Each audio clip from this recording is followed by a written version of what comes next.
करोड़ों का बिजनेस, कई आलीशान प्रॉपर्टी और शहर में बड़ी पहचान रखने वाली शख्सियत, लेकिन एक छोटी सी बीमारी आई और कुछ ही सालों में सब कुछ शून्य हो जाता है। दोस्तों, आज आपको एक ऐसे बिजनेसमैन की सच्ची कहानी सुनाता हूँ जिसकी एक छोटी सी गलती ने उसका करोड़ों का साम्राज्य तबाह कर दिया।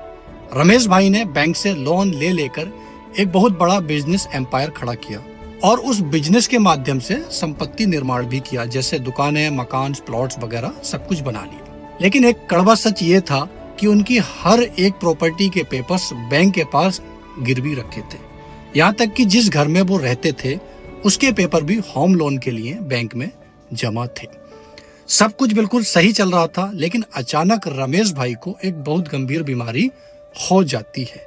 बीमारी की वजह से बिजनेस पर ध्यान देना कम हो गया और देखते ही देखते बिजनेस में लॉस होने लगता है और कुछ ही सालों में बिजनेस पूरी तरह बंद हो गया। अब सिर्फ दुकानों के किराए से बैंक की ईएमआई और बीमारी का इलाज और घर का खर्च चल रहा था।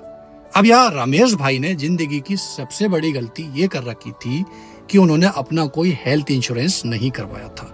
देखते ही देखते अस्पताल का बिल लाखों में आने लगा। आईसीयू, दवाइयां और महंगे इलाज के लिए एक एक करके उनकी सारी प्रॉपर्टी बिकती चली गई।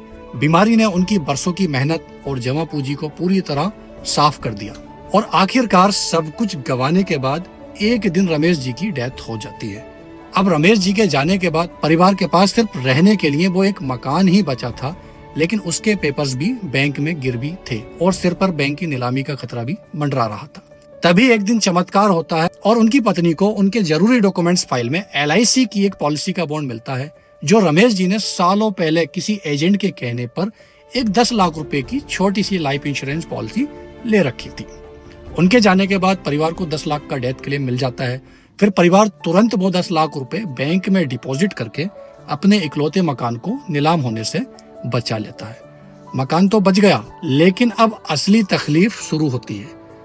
बच्चे बहुत छोटे थे, घर में कमाने वाला कोई दूसरा शख्स नहीं था और रोजमर्रा के राशन पानी के लिए भी पैसे नहीं थे। अब जरा सोचिए, रमेश जी ने सिर्फ 10 लाख रुपए की पॉलिसी की जगह पर 1 करोड़ या फिर 2 करोड़ का टर्म इंश्योरेंस लिया होता तो क्या आज उनके बच्चों का भविष्य पूरी तरह सिक्योर नहीं होता? और अगर एक हेल्थ इंश्योरेंस पॉलिसी ली होती तो क्या उनकी मेहनत से बनाई गई संपत्ति बिकती?